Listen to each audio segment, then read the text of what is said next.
शुरू कर लेते हैं। फर्स्ट जो क्वेश्चन है आपकी स्क्रीन पर ये रहा, और आज हमारा बायोलॉजी का पहला टेस्ट है, और जिसके अंदर 15 क्वेश्चन आपको देखने को मिलेंगे। तो सभी लोग फटाफट से अपने आंसर जो है अपने कमेंट बॉक्स में ड्रॉप करेंगे। नहीं, लैब असिस्टेंट की जो है जितनी पोस्टें हैं उतनी ही आनी है।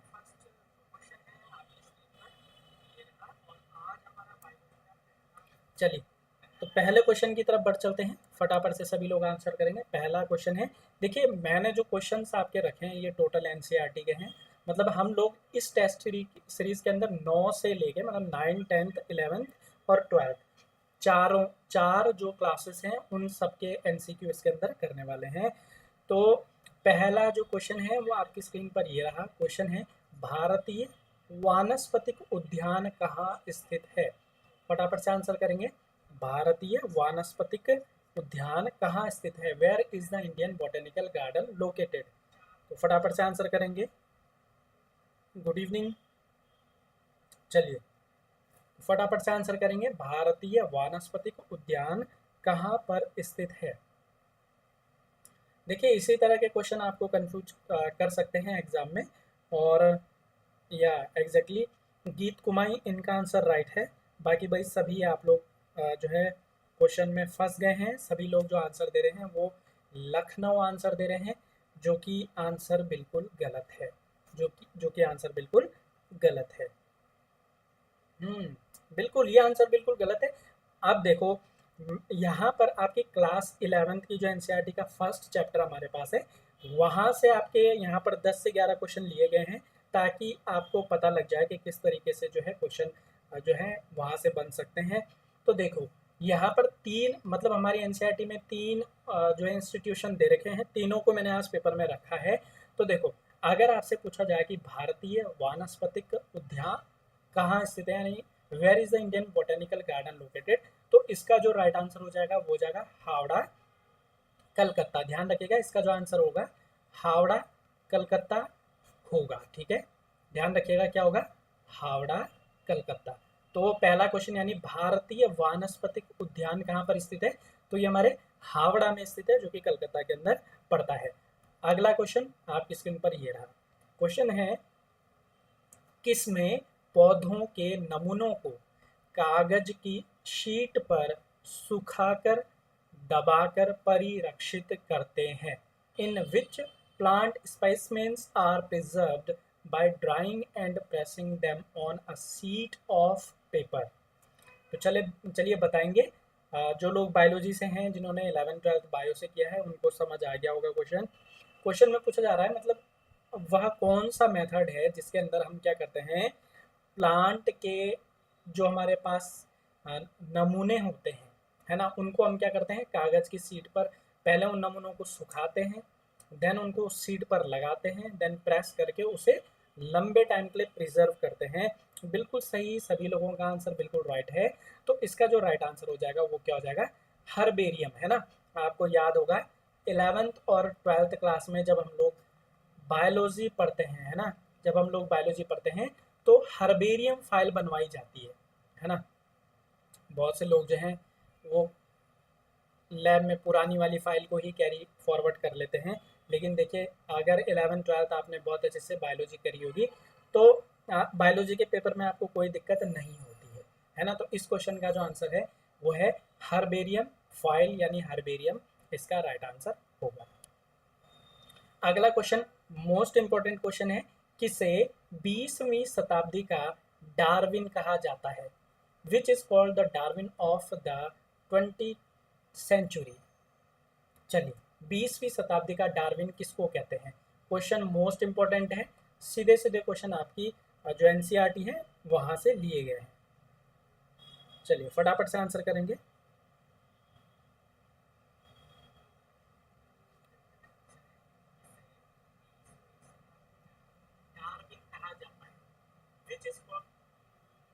चलिए, फटाफट से आंसर करेंगे, किसको कहते हैं भाई 20वीं शताब्दी का Darwin?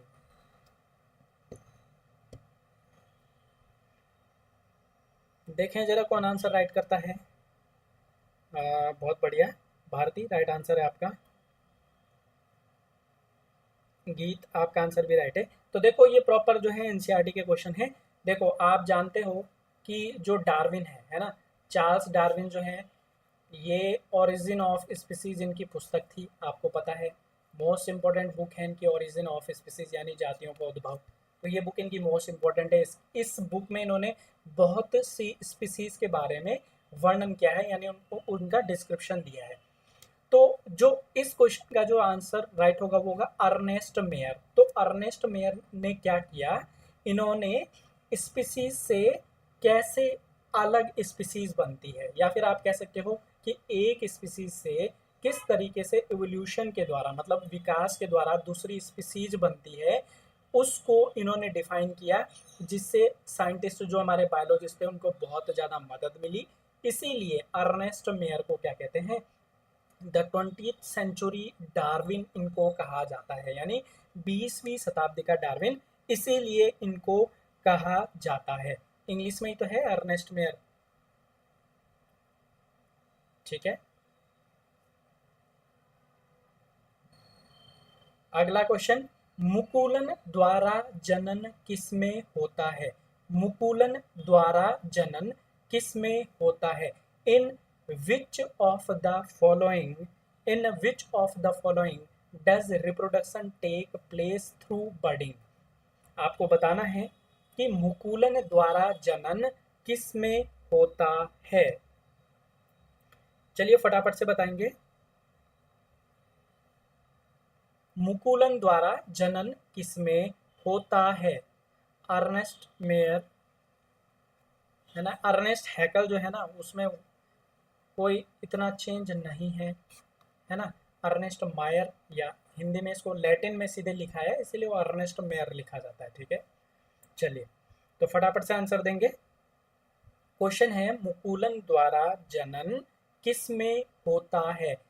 In which of the following does reproduction take place through budding?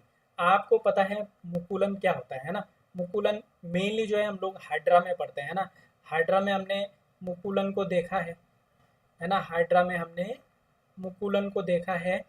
Hydra में क्या होता है कि मतलब बॉडी का कोई भी पार्ट है, क्या होता है, एक बड, एक मुकुल के समान यहाँ पर क्या हो जाता है, एक यहाँ से एक इस तरह का उभार आ जाता है, फिर ये और बड़ा हो जाएगा, देन ये फिर और बड़ा हो जाएगा, और इस तरीके से यहाँ पर पूरा एक एनिमल जो है वो बनकर तैयार हो जाता है। देन ये इस यहाँ से अलग हो जाएगा और नया हाइड्रा बन जाता है।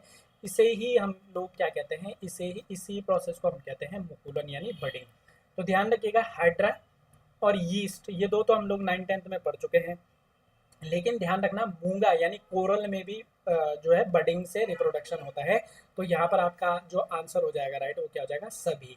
तो ध्यान रखिएगा, हाइड्रा, यीस्ट, मूंगा, इन सभी में बडिंग से रिप्रोडक्शन होता है।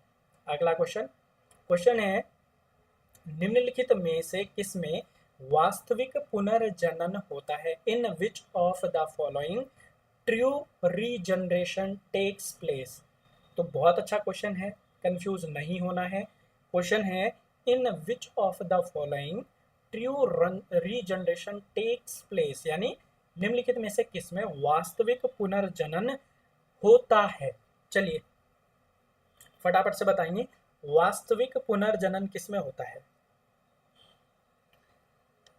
बहुत बढ़िया सोनाली, नहीं सोनाली आपका आंसर नहीं, नविता आपका राइट आंसर है।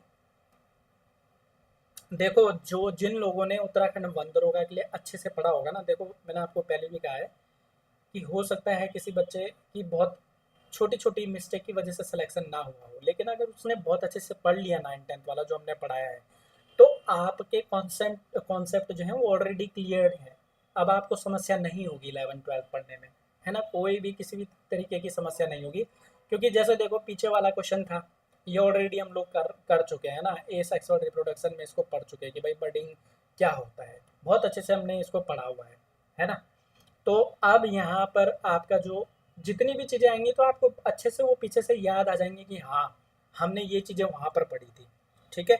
तो क्वेश्चन का जो राइट आंसर होगा, यानी अगर आपसे पूछा जाए कि रियल रीजनरेशन किसमें होता है, तो ध्यान रखिएगा अमीबा में वैसे रीजनरेशन होता है, बट अगर आपसे वास्तविक पूछा जाए ना, रियल यानी ट्रू रीजनरेशन, तो ध्यान रखिएगा प्लेन एरिया में होता है। किसमें होता है?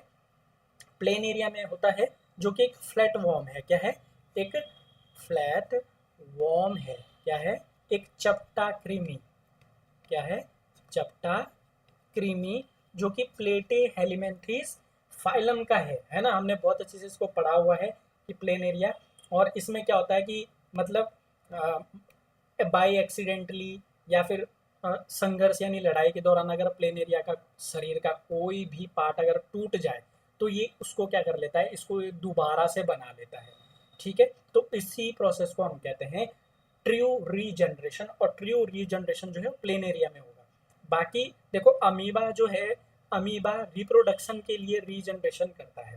ध्यान रखिएगा, अमीबा जो है वो रिप्रोडक्शन मतलब अपनी नई सेल को बनाने के लिए क्या करेगा, रीजनरेशन करेगा, इसीलिए हम उसको ट्रू रीजनरेशन नहीं कहेंगे।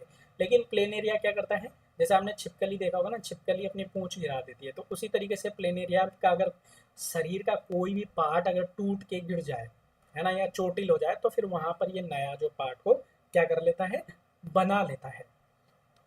चलिए, हाँ लैब असिस्टेंट में 11th 12th 9 10th 11 12, ठीक है।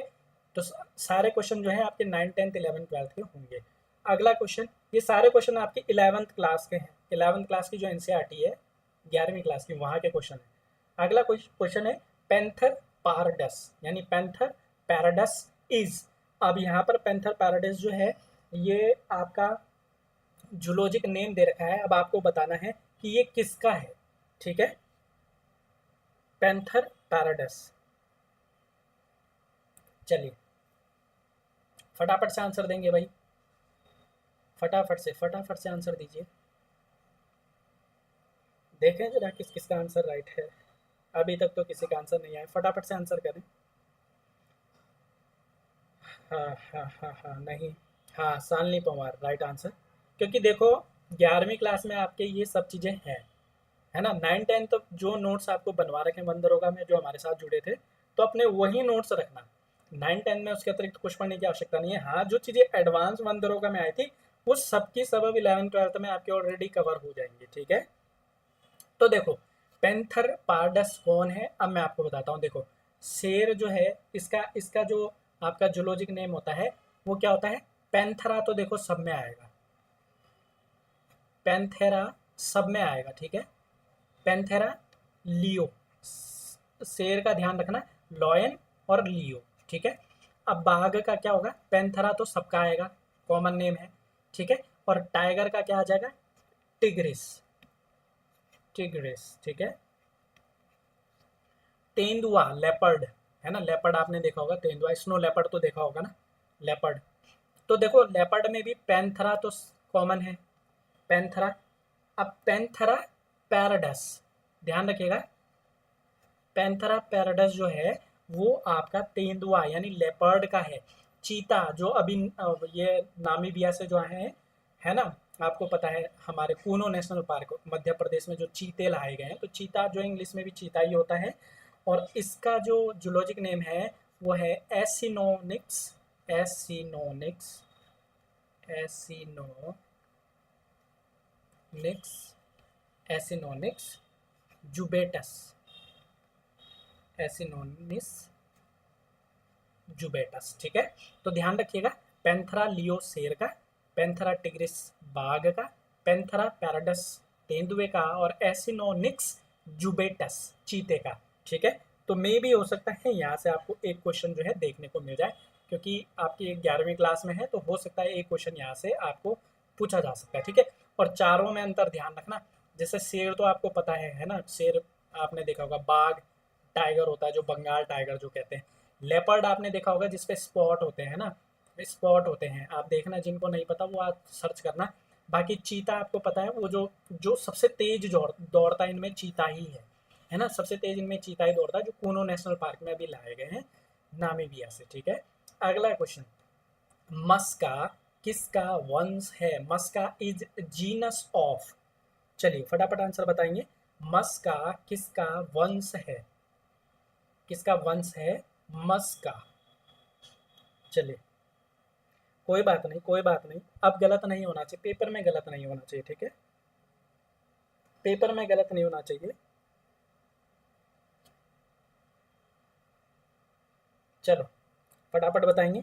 मस्का किसका जीनस है? ममता नेगी राइट आंसर। नविता आपका आंसर राइट है। दीपिका, सौरभ, सुनीता, हाँ बिल्कुल सही। तो इजी क्वेश्चन है। देखो क्योंकि पहला टेस्ट है तो मैंने कुछ टफ क्वेश्चन रखे हैं, कुछ बहुत इजी हैं। तो ये जो है ना, ये बहुत इजी है, ठीक है। तो आपको पता है आम का मैंगोफेरा इंडिका होता है, मनुष्य का होमोसेपियंस होता है, हाउस फ्लाई का होता है मस्का डोमेस्टिका, ठीक है, मस्का डोमेस्टिका, ठीक है। और इसका आपको पता है ट्रिटिकम एसिटिवम, है ना, ट्रिटिकम एसिटिवम।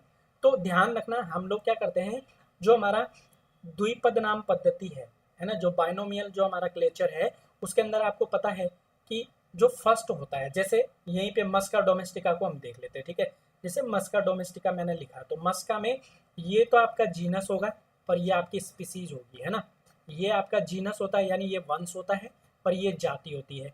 और ध्यान रखना जो हमारा क्लासिफिकेशन है उसका सबसे छोटी जो यूनिट है वो होती है जाति, ठीक है, यानी स्पीसीज। तो ध्यान रखना मस्का यहाँ पर जीनस हो जाएगा और डोमेस्टिका इसकी स्पीसीज हो जाएगी। तो यहाँ पर यही पूछा गया था कि भाई मस्का यानी मस्का जो है वो किसका वंश है। तो जो हमारी हाउस फ्लाई होती है उसका जो जूलॉजिक नेम है या फिर उसका साइंटिफिक नेम है मस्का डोमेस्टिका, और मस्का जो है वो होता है वंश। और किसी का भी जैसे जैसे मैंजीफेरा इंडिका है ना, मैंजीफेरा इंडिका है ना, तो इंडिका जो है इसकी स्पीसीज हो गई और मैंजीफेरा जो है आपका जीनस हो गया। तो किसी का भी अगर आप नाम लिखोगे तो आप इसी तरीके से लिखोगे, बाकी इसमें लास्ट में जो है साइंटिस्ट का नाम भी जुड़ जाता है, ठीक है, लेकिन वो बहुत फिर डीप हो जाता है। मतलब लास्ट में जैसे होमोसेपियंस लिन आता है ना, तो लिन कैरोलस लीनियस है ना। तो इसी तरीके से ये चीज़ें हम डिस्क्राइब में जब क्लासेस हमारी शुरू होंगी तो उसके अंदर ये इसका एक छोटा सा टॉपिक जो है वो आ जाएगा, तो वहाँ पर ये क्लियर हो जाएगा, ठीक है। अगला question, national botanical research institute कहाँ पर स्थित है? चलिए फटाफट से बताएंगे। National botanical research institute NBRI complete जो है ये आपका NCERT है, ठीक है, 11वीं क्लास के NCERT है। एग्जैक्टली पूजा बिल्कुल सही बोल रहे हैं आप, मस्का डोमेस्टिका। चलो फटाफट से बताएंगे। नेशनल बोटेनिकल रिसर्च इंस्टीट्यूट कहाँ पर स्थित है? देखो थोड़ा सा मैंने क्वेश्चन को घुमाया और आंसर जो है गलत आ रहे हैं। ममता नेगी बहुत बढ़िया, सुनीता बहुत बढ़िया, बहुत बढ़िया सुनीता। सोनाली आपका गलत हो गया। देखो क्वेश्चन थोड़ा सा घुमा और आपने आंसर को गलत किया। देखो पूछा क्या जा रहा है, नेशनल बोटेनिकल रिसर्च इंस्टीट्यूट। ध्यान रखना भारतीय जो बोटेनिकल गार्डन था वो तो हावड़ा में था, लेकिन आपसे पूछा जाए नेशनल बोटेनिकल रिसर्च इंस्टीट्यूट तो ये आपका उत्तर प्रदेश के अंदर है। कहाँ पर है? उत्तर प्रदेश के अंदर है। और कहाँ पर है? लखनऊ। कहाँ पर है? लखनऊ में स्थित है। तो देखो मैंने यहाँ पर 3 इंस्टीट्यूशन रखे हैं, तीनों इंस्टीट्यूशन याद रखना। मे भी हो सकता है एक को पूछ ले क्योंकि ये आपके एनसीईआरटी में दे रखा है, ठीक है। अगला क्वेश्चन ये है क्यू, या फिर ये बहुत जगह आपको ऐसे भी देखने को मिलेगा क्यू, क्यू, ठीक है। क्यू बोटेनिकल गार्डन कहाँ पर स्थित है? Where is the Kew botanical garden located? चलिए हाँ बिल्कुल यूपी लखनऊ, बिल्कुल सही बोल रहे हैं दीपा, आप बिल्कुल सही बोल रही हैं। चलिए क्यू बोटेनिकल गार्डन कहाँ स्थित है? Where is the Kew botanical garden located? चलिए फटाफट आंसर करेंगे। तो ये इजी क्वेश्चन है, ममता बिल्कुल सही है आपका आंसर। देखो ये जो है ना, ये क्यू बोटेनिकल गार्डन जो है इंग्लैंड के अंदर एक जगह पड़ती है क्यू, है ना। कई बार इसको केव बोटेनिकल गार्डन भी पूछ लेता है, ठीक है। तो कंफ्यूज नहीं होना है, इंग्लैंड के अंदर ये है, क्यू नामक स्थान पर है। केव बोटेनिकल गार्डन नाम से भी, या फिर कई कई बार इसको रॉयल बोटेनिकल गार्डन भी पूछ लेता है, ठीक है, रॉयल बोटेनिकल गार्डन, ठीक है। तो ये भी ध्यान रखना, ठीक है ना, इसको भी ध्यान रखेंगे, ठीक है। तो 3 इंस्टीट्यूशन मैंने आपको बता दी, तीनों ध्यान रखना, टोटल एनसीईआरटी में मिल जाएंगे बाकी आपको ये, ठीक है। अगला क्वेश्चन, गेहूं किस कुल का पौधा है? Wheat is a plant of which family? Family आपको बतानी है वीट की। फटाफट से बताएंगे वीट की फैमिली कौन सी है। चलिए, हाँ बिल्कुल, रॉयल भी बोलते हैं, मैंने लिखा है रॉयल बोटेनिकल गार्डन, है ना, रॉयल बोटेनिकल गार्डन भी इसको कहते हैं। चलिए, क्योंकि आया है ये क्वेश्चन, ऑलरेडी आ चुका है, इसीलिए मैंने ये तीनों ही आपको इंस्टीट्यूशन करवा दिए हैं, ठीक है। चलिए देखें जरा कौन सही करता है। बहुत बढ़िया, बहुत बढ़िया। दीपिका बहुत बढ़िया, नविता बहुत सही, गीत आपका भी आंसर ठीक है, स्टडी करियर पॉइंट आपका बहुत बढ़िया। देखो भाई, भारती बिल्कुल ठीक, बिल्कुल ठीक। देखो, जितनी भी ग्रास होती है ना, जितनी भी घासें होती हैं, जितनी भी घास होती है, मतलब जितनी भी ग्रासेस होती हैं, उनकी जो फैमिली है उसको कहते हैं ग्रैमनी और पोएसी। ग्रैमनी को ही पोएसी कहते हैं, ध्यान रखना। गेहूं, चावल, जितनी भी घास हैं सारी की सारी जो हैं, उनकी जो फैमिली का नाम है वो है ग्रैमनी, और ग्रैमनी को ही पोएसी कहते हैं, ठीक है। हिंदी वाले पोएसी, बाकी इंग्लिश वालों के लिए तो मैंने लिखा ही है पोएसी, ठीक है। ग्रामनी है यहाँ पे लिखा हुआ ही है। तो ध्यान रखना, इस क्वेश्चन का जो राइट आंसर होगा वो होगा ए एंड बी बोथ। इस तरह का क्वेश्चन भी आपको देखने को मिल सकता है, मतलब नॉर्मल पूछ लेगा वो कि जो है फैमिली बताओ, जैसे सोलेनेसी आपको पता है आलू का है ना, आलू का जो है सोलेनेसी है। तो आपको पता होना चाहिए कि भाई ग्रैमनी के अंदर कौन आ रहे हैं, सोलेनेसी के अंदर कौन आते हैं, मालवेसी के अंदर कौन से आते हैं, लेग्यूमिनोसी के अंदर कौन कौन से आते हैं। तो ये चीज़ें आपको आनी चाहिए, क्योंकि ये आपका बेस बनाती हैं और कॉन्फिडेंट आपके अंदर इससे बिल्ड होता है पेपर देने के लिए। चलिए अगला क्वेश्चन, किसने बताया कि सभी कोशिकाएं पूर्ववर्ती कोशिकाओं से बनती हैं? Who said that all cells arise from pre-existing cells? चलिए फटाफट से बताएंगे। ग्रैमनी ओल्ड नेम, हाँ यस, ग्रैमनी का ओल्ड नेम है पोएसी। चलो फटाफट से बताएंगे, किसने बताया कि सभी कोशिकाएं पूर्ववर्ती कोशिकाओं से बनती हैं? नविता बहुत बढ़िया। देखो अब मुझे ये लग रहा था कि ये क्वेश्चन इजी है, लेकिन पूजा इस तरह के क्वेश्चन जो है गलत नहीं करने हैं, पहले क्वेश्चन को ठीक से पढ़ लेना है। देखो आप जानते हो मैंने क्या बताया कि 9th-10th की जो मैंने आपको वन दरोगा में पढ़ा दी है ना क्लासेस, भले ही सिलेक्शन किसी बच्चे का ना हुआ हो, कोई छोटी सी गलती रह गई हो, लेकिन नॉलेज और आपके एग्जाम्स में वो बहुत ज़्यादा हेल्प करेगी। तो एक बार रिवीजन उसको कर लो जब तक अभी बैच शुरू नहीं हो रहा है, क्योंकि उसके बाद आपका प्रॉपर 11वीं 12वीं शुरू हो जाएगा, फिर आपको टाइम नहीं मिलेगा। तो उसको एक बार कर लो, ठीक है। अब बात कर लेते हैं क्वेश्चन पे। तो आप जानते हैं कि जो सेल थ्योरी थी वो एम स्लीडेन और स्वान ने दी थी, है ना। एम स्लीडेन और स्वान ने दी थी, जिसमें उन्होंने कहा था कि भाई सभी कोशिकाएं जो हैं, है ना, वो सभी कोशिका, मतलब जो कोशिका होती है वो फंक्शनल यूनिट होती है किसी भी बॉडी की। और इसके बाद रुडोल्फ विर्चो आते हैं, है ना, रुडोल्फ जो है विरचो, विरचाओ, ठीक है, रुडोल्फ विर्चोवा आते हैं।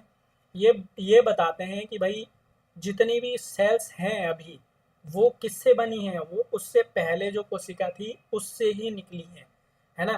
तो ध्यान रखना, अगर आपसे नॉर्मल पूछा जाए कि भाई सेल थ्योरी किसने दी, फिर स्लीडेन स्वान लगाओगे। लेकिन अगर पूछा कि भाई ये बताओ कि किसने कहा था कि जितनी भी कोशिकाएं हैं वो किससे बनती हैं, पहले वाली कोशिकाओं से ही निकलती हैं, तो ध्यान रखना रुडोल्फ विर्चो, ठीक है। निकोस लीडन और स्वान ने थ्योरी बिल्कुल सही, रॉबर्ट हुक ने जो है खोजा। बाकी आप जानते हो सेल जो है डेड सेल, अगर आपसे नॉर्मल पूछा जाए कि who discover first time cell, normal पूछे कि भाई सेल किसने खोजी पहली बार, तब आप रॉबर्ट हुक लगाओगे। लेकिन आपसे अगर पूछे कि लिविंग सेल, मतलब जीवित कोशिका अगर किसने खोजी सबसे पहले, तो फिर आप जानते हो एंटोनी वॉन ल्यूवेनहॉक, है ना, एंटोनी वॉन ल्यूवेनहॉक ने खोजी। तो बहुत अच्छे से ये चीज़ें आपको ध्यान रखनी, एक क्वेश्चन से मतलब आपके सारे क्वेश्चन बनने चाहिए। चलिए अगला क्वेश्चन, माइटोकॉन्ड्रिया में ऊर्जा किस रूप में बनती है? In which form energy made in mitochondria? तो बहुत आसान क्वेश्चन है, गलत मत करना। चलिए, बहुत ही आसान क्वेश्चन, गलत नहीं होना चाहिए।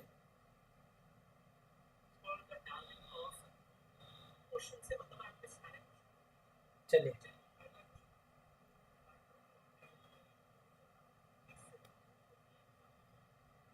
फटाफट से आंसर करेंगे, फटाफट से। बिल्कुल सही, बिल्कुल सही। तो इस क्वेश्चन में इतना कोई समस्या नहीं है ना। आप जानते हो माइटोकॉन्ड्रिया जो है वो डबल लेयर्ड ऑर्गेन है ना। डबल लेयर्ड ऑर्गेन का मतलब होता है माइटोकॉन्ड्रिया जैसे ये होता है ना, एक लेयर तो ये हो गई, दूसरी लेयर भी इसी के बाद होती है, और फिर ये अंदर की तरफ से आपको पता है कि माइटोकॉन्ड्रिया कैसा होता है, इस तरीके का है ना।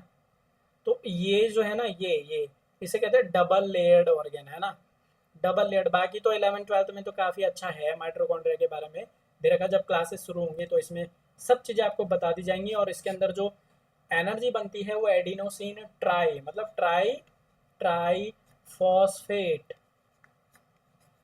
ठीक है, एडिनोसिन ट्राइफॉस्फेट। तो ध्यान रखिएगा माइटोकॉन्ड्रिया में जो एनर्जी स्टोर होती है या बनती है वो एटीपी के रूप में होती है। अगला क्वेश्चन, अधिकांश पादप कोशिकाएं जल डैश के द्वारा ग्रहण करती है। मतलब आपसे पूछा जा रहा है कि प्लांट सेल जो होती हैं वो वाटर किसके थ्रू इनटेक करती हैं, ये आपसे पूछा जा रहा है किस प्रोसेस के थ्रू करती है। तो फटाफट से आंसर करेंगे। चलिए, अच्छा इसको थोड़ा सा यहाँ पर अपडेट कर लेना, एंडो ऑस्मोसिस है ये, ठीक है, एंडो ऑस्मोसिस, अंतः परासरण, रिवर्स नहीं होगा, आरओ नहीं होगा, ठीक है। बाकी तो इजी क्वेश्चन है, इसमें इतनी कोई समस्या नहीं होगी। चलिए चलिए चलिए, और अपने माइक्रोस्कोप से की थी, बिल्कुल पूजा, बिल्कुल सही आप बोल रहे हैं। अपना उन्होंने जो है माइक्रोस्कोप बनाया था, उसी से उन्होंने खोज की थी। चलिए, तो अधिकांश पादप कोशिकाएं जल किसके द्वारा ग्रहण करती हैं, तो आप जानते हो बहुत अच्छे से, परासरण के द्वारा करती हैं। किसके द्वारा करती हैं, परासरण, जिसे हम ऑस्मोसिस कहते हैं। तो ध्यान रखिएगा, ऑस्मोसिस, H2O, पानी, ठीक है। दूसरा, अगर आपसे पूछा जाए ना CO2 और O2 का एक्सचेंज, यानी गैसेस का जो एक्सचेंज होता है वो किसके मीडियम से होता है, फिर आप आंसर लगाओगे विसरण यानी डिफ्यूजन, ठीक है। तो दो क्वेश्चन आपके यहाँ पर बन गए। बाकी आप जानते हो कि अंतःपरासरण जो है ये फिर आपका जो है, ये हम लोग इसके अंदर पढ़ते हैं, जैसे आपका जो है कोई बीज फूलना हो गया है ना, तो ये सब चीज़ें इसके अंदर आ जाती है। लेकिन यहाँ पर हमें हमारे दो स्टेटमेंट इंपॉर्टेंट हैं, यानी गैसेस का एक्सचेंज, डिफ्यूजन, और जो आपका H2O इनटेक होती है वो ऑस्मोसिस के थ्रू आउट होती है। हाँ बिल्कुल, सेल का पावर हाउस, मतलब बेसिक सा क्वेश्चन है, उसमें तो कोई समस्या नहीं। अब ये जो क्वेश्चन है भाई, पहले ठीक से पढ़ना है फिर आंसर करना है। क्वेश्चन है 100 ग्राम विटामिन, 100 ग्राम विटामिन से कितनी एनर्जी मिलती है, 100 ग्राम विटामिन से कितनी एनर्जी मिलती है। देखें ज़रा कितनी मिलती है, कौन बताएगा। चलो, माना आपने 100 ग्राम क्या किया, आपने विटामिन लिया या वाइटामिन लिया आपने 100 ग्राम, तो इससे कितनी एनर्जी आपको मिलेगी, ये आपसे पूछा जा रहा है। चलिए, 100 ग्राम विटामिन से कितनी एनर्जी मिलेगी आपको, ये क्वेश्चन पूछा जा रहा है। बिल्कुल सही, बिल्कुल सही गीत राजेश, बहुत बढ़िया भाई। कुछ लोगों के आंसर राइट हैं, कुछ कंफ्यूज्ड हैं, तो कोई दिक्कत वाली बात नहीं है। हाँ बिल्कुल सही गीत, बिल्कुल सही आपने एक्सप्लेनेशन दिया। ध्यान रखना, जो फाइब्रस होते हैं ना, जो जो रेसे होते हैं, रेसा जो फाइब्रस होता है, फाइब्रस है ना, प्लस जो वाइटामिन होते हैं यानी जो विटामिन होते हैं, इनसे एनर्जी नहीं मिलती है, ध्यान रखना, ठीक है, इनसे एनर्जी नहीं मिलती है। तो राइट आंसर आपका क्या हो जाएगा, NOTA, none of the above, ठीक है। ध्यान रखना, विटामिन और जो फाइब्रस होते हैं इनसे आपको एनर्जी नहीं मिलती है, ठीक है। तो एनर्जी नहीं मिलेगी तो आंसर आपका क्या हो जाएगा, नन ऑफ द अबव। तो आज का लास्ट क्वेश्चन हमारा, मानव शरीर की सबसे बड़ी ग्रंथि कौन सी होती है, मानव शरीर की सबसे बड़ी ग्रंथि कौन सी होती है या कौन सी है। चलिए फटाफट से आंसर करेंगे, फिर आज का सेशन यहीं पे ख़त्म करेंगे। बाकी कल जो जिन बच्चों की मैथ्स है, जिन बच्चों की मैथ्स है, वही जो लोग लैब असिस्टेंट और ये फॉरेंसिक वाला मैथ्स से करना फॉरेंसिक वाला नहीं, इन्वायरमेंट सुपरवाइजर और जो लैब असिस्टेंट आने वाला है। जो बच्चे मैथ से करेंगे तो कल रेडी रहना, रात को 8 बजे आपका लाइव टेस्ट होगा हमारे चैनल पर। और आपको हमारा ये इनिशिएटिव कैसा लगा और क्वेश्चन आपको कैसे लग रहे हैं ज़रूर कमेंट में बताइएगा। बाकी ये मत बोलना कि इजी क्वेश्चन है, क्योंकि देखो बायो अब टफ है, ठीक है। 9-10 में तो इजी क्वेश्चन है, लेकिन अब 11-12 में जो है इसमें आपकी अच्छी कोर वाली बायोलॉजी है, ठीक है। तो कमेंट में ज़रूर बताइएगा। बाकी हम ग्रेजुअली करेंगे, मतलब छोटे छोटे क्वेश्चन से बड़े बड़े क्वेश्चन की ओर जाएंगे, बाकी एनसीईआरटी को कवर करेंगे, ठीक है। बाकी जब क्लासेस शुरू होंगी, क्योंकि बहुत बच्चों के मैसेज आ रहे हैं, तो आप लोगों का धन्यवाद, आप सब लोगों का इतना सपोर्ट है। तो आप लोग थोड़ा सा वेट करना, हम लोग जैसे लैब असिस्टेंट का नोटिफिकेशन आएगा फुल स्ट्रैटेजी के साथ एक इंटीग्रेट बैच शुरू करेंगे, जिसमें आपका forensic plus environment supervisor, cooperative जो आपका सुपरवाइज़र है वो, और जो लैब असिस्टेंट आने वाला है, सबको एक में ही आपको कराने का जो है हमारा इस बार का प्लान है, ठीक है। तो आप जानते हो मानव शरीर की सबसे बड़ी ग्रंथि जो है वो कौन सी होती है? लीवर होती है, यकृत। तो इजी क्वेश्चन है, तो ये इसमें किसी को कोई समस्या नहीं होनी चाहिए। हाँ, दीपा लिख रही है पिट्यूटरी, लेकिन पिट्यूटरी ध्यान रखना पीनियल होती है सबसे छोटी, ठीक है, पीनियल ग्लैंड, ठीक है, पीनियल ग्लैंड सबसे छोटी होती है, तो इसको थोड़ा सा आप अपडेट कर लेना, ओके। पिट्यूटरी नहीं होगी, पीनियल होगी। बैच शुरू होगा जैसे नोटिफिकेशन आपका आने वाला है लैब असिस्टेंट का, तो जैसे ही नोटिफिकेशन आएगा देन हम लोग क्या करेंगे, हम लोग जो है आपके लिए क्या करेंगे, इंटीग्रेटेड बैच शुरू करेंगे। किस किस का? जो फॉरेंसिक वाला है, फॉरेंसिक जो लैब असिस्टेंट की जो पोस्ट है, प्लस जो आपकी इन्वायरमेंट जो सुपरवाइज़र वाली है उसके लिए, प्लस जो आपका लैब असिस्टेंट आएगा उसके लिए, ठीक है। तो सबका इंटीग्रेटेड बैच शुरू होगा, सबका एक ही बैच बनाएंगे, बाकी ग्रुप अलग होंगे उसमें, जैसे पीसीएम और पीसीबी, ऐसे 2 ग्रुप होंगे, ठीक है। तो ये प्लस इसमें जीएस दोनों में होगी, ठीक है, PCM plus GS, PCB plus GS, ठीक है। क्योंकि जो बच्चा फॉरेंसिक वाला होगा वो भाई इन्वायरमेंट सुपरवाइजर के लिए भी फाइट करेगा, लैब असिस्टेंट के लिए भी फाइट करेगा। अब समस्या यहाँ पर पहले ये थी कि बायोलॉजी कर सकते थे, लेकिन अब आपका अपना सब्जेक्ट है, तो मैथ से करोगे तो मैथ्स वाला ये वाला ग्रुप ले लेना, इसमें जीएस सब करवा देंगे आपको, और अच्छे टीचर से करवाएंगे, टेंशन लेने वाली कोई बात नहीं है। और बायोलॉजी वाले ग्रुप से लोगे तो ये वाला ग्रुप ले लेना, बस एक ही बैच लेना है, तीनों पेपर इसमें टारगेट हो जाएंगे, ठीक है। और राजेश आपका कमेंट मैंने पढ़ा था ये इसके लिए आपका सिलेबस के लिए, चिंता मत करो, क्लास जब शुरू होगी ना तो हर टीचर अपना सिलेबस समझा देगा। मतलब जैसे फिजिक्स वाले सर हैं तो वो अपना फिजिक्स का पूरा सिलेबस आपको बताएंगे क्लास में, प्लस केमिस्ट्री वाले, मैथ्स वाले, बायोलॉजी वाले मैं खुद ही बताऊंगा, जीएस वाले जो टीचर हैं वो उत्तराखंड और जीएस, वो सारा सिलेबस हम लोग आपसे डिस्कस करेंगे। तो चिंता मत करो, बस थोड़ा सा टाइम दो ताकि वो लैब असिस्टेंट वाला आए और हम लोग फिर पूरी स्ट्रेटेजी के साथ आपके लिए चीज़ें ऑर्गेनाइज करके देंगे, ठीक है। तो चलो हाँ हाँ हाँ हाँ हाँ, अभी कुछ नहीं।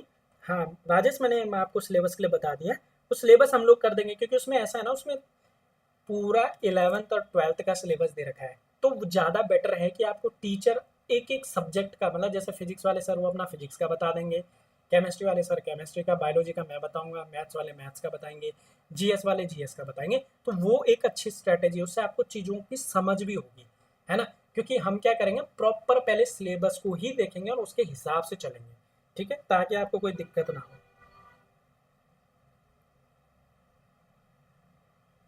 हाँ हाँ, कोई दिक्कत नहीं है। देखो सब लोग रेडी रहना, क्योंकि हम आपको कुछ दिन का समय देंगे, जैसे नोटिफिकेशन आता है कुछ दिन, तो उसके बाद हम तुरंत क्लास शुरू कर देंगे, और शुरू के दिन से ही आपकी सारी क्लासें चलेंगी। ध्यान रखना, हम सारी क्लासें एक साथ करेंगे, जैसे फिजिक्स, जैसे पीसीएम वाले हैं तो उनकी एक क्लास फिजिक्स की, एक केमिस्ट्री की, एक मैथ्स की और एक जीएस की, ठीक है। और जो बायोलॉजी है उनकी फिजिक्स की कॉमन रहेगी, केमिस्ट्री कॉमन रहेगी, बायोलॉजी और जीएस।